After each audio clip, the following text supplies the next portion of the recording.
Portsmouth Harbour, autumn 1902. A naval officer stands at the firing line on Whale Island. He is not nervous. He has fired hundreds of weapons. He has evaluated rifles, revolvers, early automatic pistols from Germany and America. He knows what guns feel like in trained hands. He picks up the Mars. It is unlike anything he has held before. The barrel stretches nearly 10 inches forward. The grip is enormous. The whole weapon weighs 3 pounds unloaded, heavier than a standard service revolver, heavier than the Luger, heavier than almost anything the Navy has tested in living memory. He loads it from the bottom, but the cartridges inside the magazine sit backwards, facing him. Pointing at his own chest, he raises the weapon. He squeezes the trigger. Nothing happens. He holds the squeeze. Still nothing. He begins to release the pressure. The gun fires. The entire upper half of the weapon tears itself rearward across the back of his hand. A spent brass case the size of his thumb rockets past his cheek, ejected backwards over his own forearm. The muzzle erupts in a flash 3 feet long.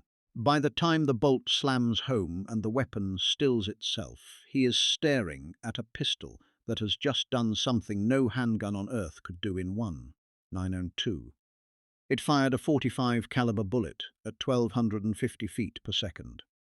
The captain in charge of those trials later filed his report. One sentence from it survived for over 100 years, preserved in Geoffrey Boothroyd's book, The Handgun. It read simply, "No one who fired once with the pistol wished to shoot it again." That sentence was meant as a death certificate. It became, instead, the only testimony the world would ever need. The man who built the Mars was not a soldier. He was not a professional weapons designer.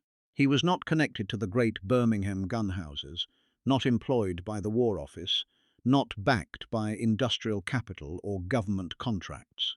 His name was Hugh William Monsell Gabbett Fairfax. He was an Anglo-Irish civil engineer, born in 1849 in southern India, during the last years of British imperial expansion. He was educated at Trinity College, Dublin. By 1897 he was living at 107 Lambeth Palace Road in London, filing patent applications to Washington, and trying to solve a problem that nobody in the entire firearms industry believed existed.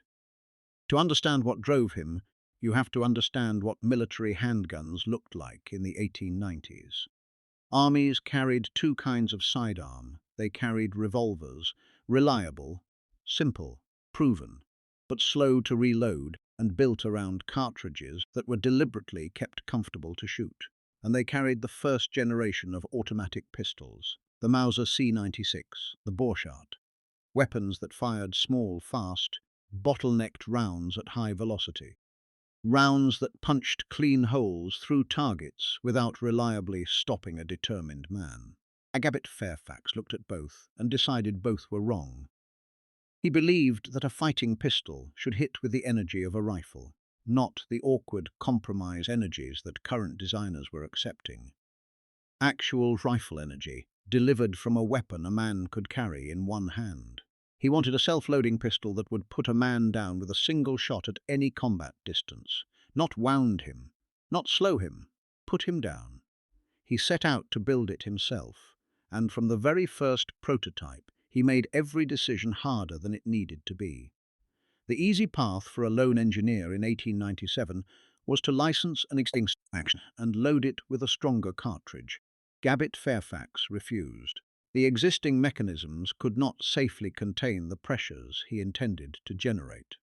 So he invented a completely new operating system, something the firearms world had never seen and would never replicate.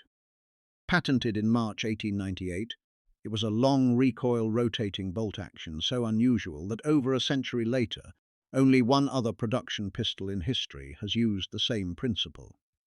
When you pulled the trigger, the entire upper assembly recoiled 3 to 4 full inches across the back of your hand. The bolt unlocked. The barrel returned. The spent case flew past your face. The bolt stayed locked open and would not close until you released the trigger entirely. The Mars fired when you let go. This was not a flaw. Gabbett Fairfax believed the forced pause gave the mechanism exactly the time it needed. When the system worked, it worked completely. But the consequences were devastating. The trigger pull weighed 10 pounds, double what any soldier was trained for. The recoil sequence was unlike anything a human being had ever felt from a handgun. There was no instinct for it. No training could replicate it. And behind all of that, there was the recoil itself. The Mars produced roughly 760 foot-pounds of muzzle energy. The Colt 1911, which would arrive 9 years later and be worshipped for a century, produced 350. The Luger 355. The Webley 220. No other self-loading pistol would match the Mars for 70 years. He simply could not convince anyone to want it. The first 12 Mars pistols were built by Webley and Scott of Birmingham. The collaboration collapsed by 1900. Webley wanted to simplify the design for commercial sale.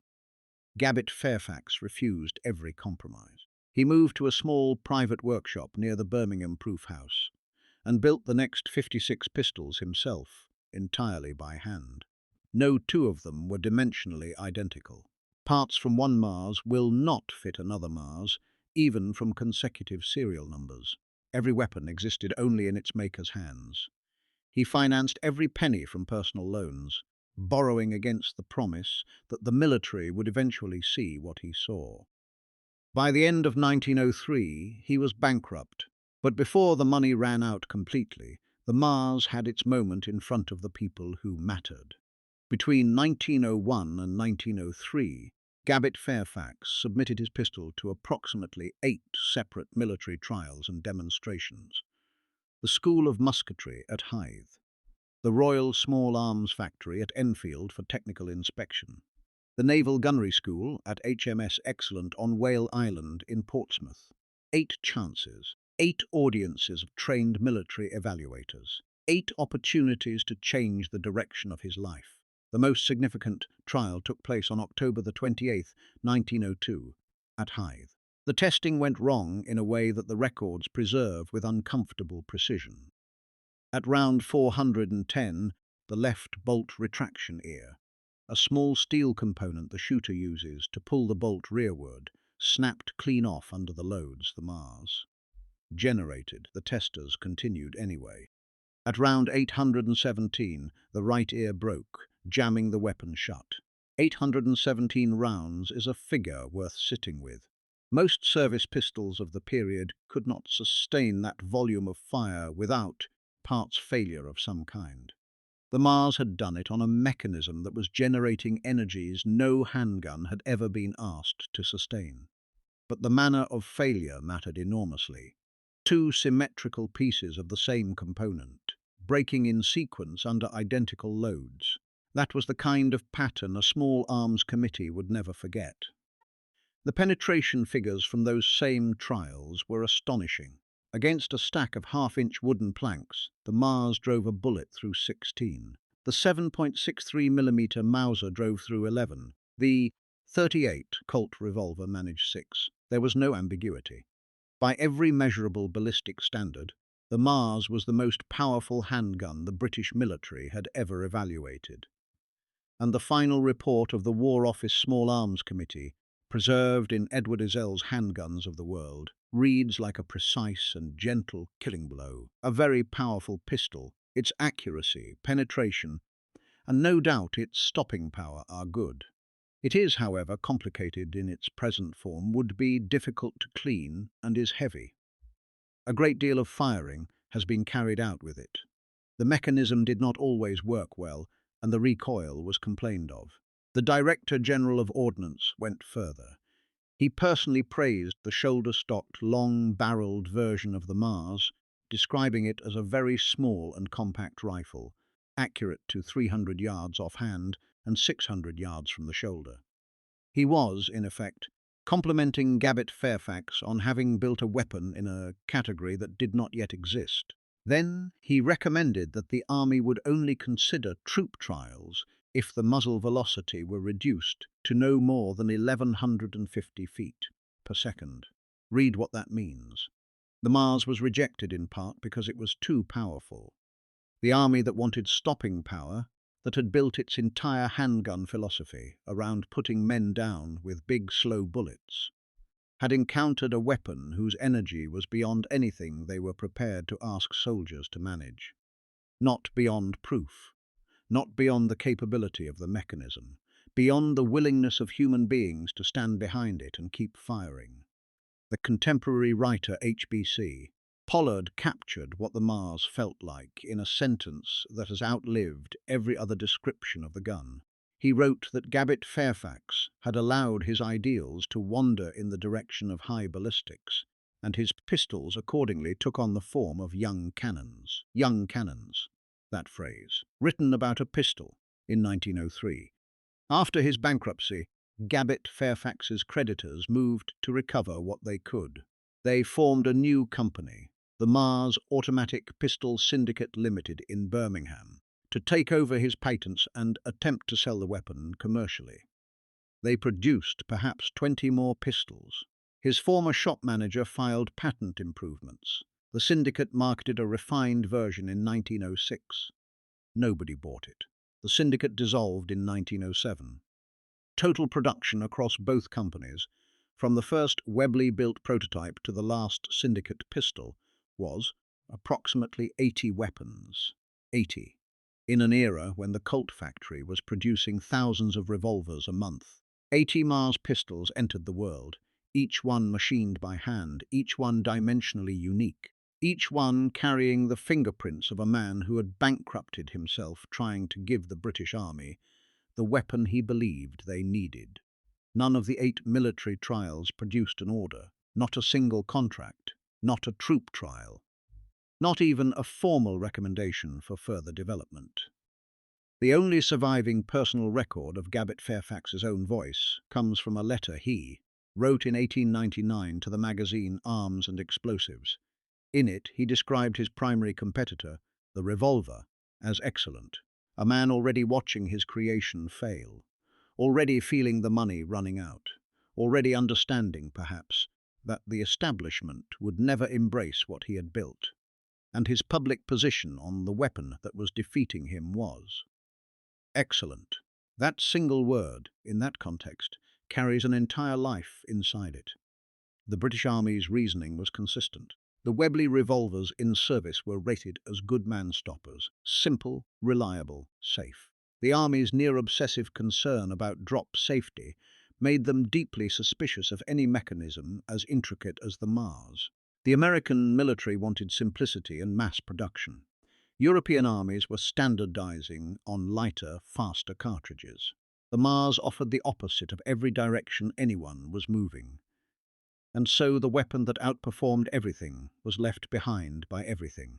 The man who set that ceiling died in 1920, buried in Weymouth, his patents uncollected, his contracts unwritten, his son killed on the Western Front in 1917 at 23 years old.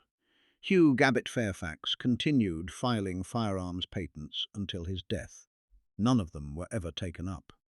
Today, approximately 80 Mars pistols exist somewhere in the world. 2 live at the Royal Armouries in Leeds. 2 more at the German Military Museum in Koblenz.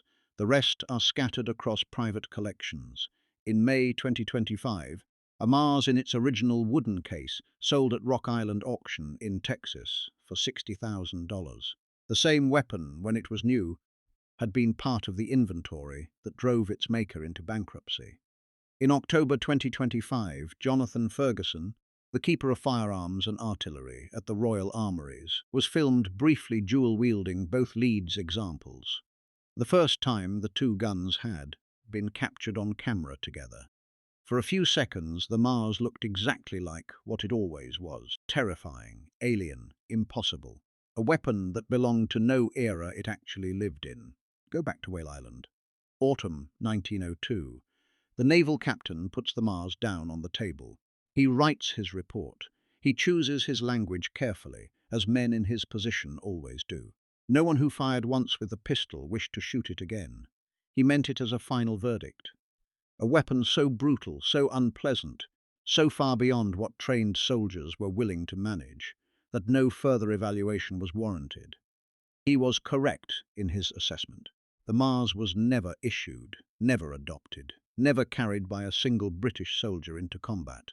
But that report, preserved in print for over a century, tells a different story to the one its author intended. It confirms that a lone civilian engineer, working from a workshop near the Birmingham proof house, funding his own bankruptcy, building each weapon with his bare hands, created a self-loading pistol in 1900 that hit harder than anything the British military had ever evaluated. Harder than the Luger, harder than the Webley, harder than every German and American automatic that would follow it for the next 7 decades. He did not fail to build what he promised. The world simply wasn't ready to fire it twice. In the next video on this channel, we turn to a weapon that Britain almost lost before a single shot was fired in anger. A rifle that the military dismissed, the soldiers mutinied for, and the enemy learned to fear in every jungle engagement from Malaya to Korea. That story is coming. But this one belongs to Gabbett Fairfax, the man who outgunned his entire era and paid for it with everything he had.